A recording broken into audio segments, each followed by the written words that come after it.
บ่จำแล้วเลยจับไปซื้อเด้อ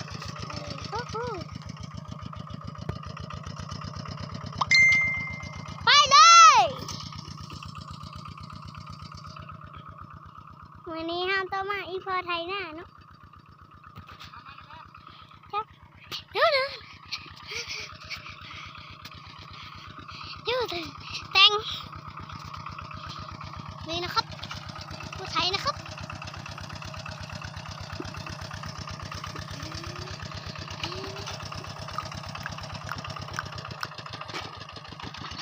ไปเถอะไม่เลยนะครับ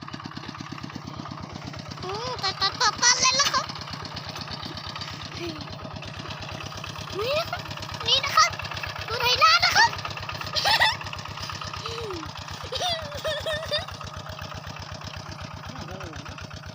อย่าโหบะนี่นะครับ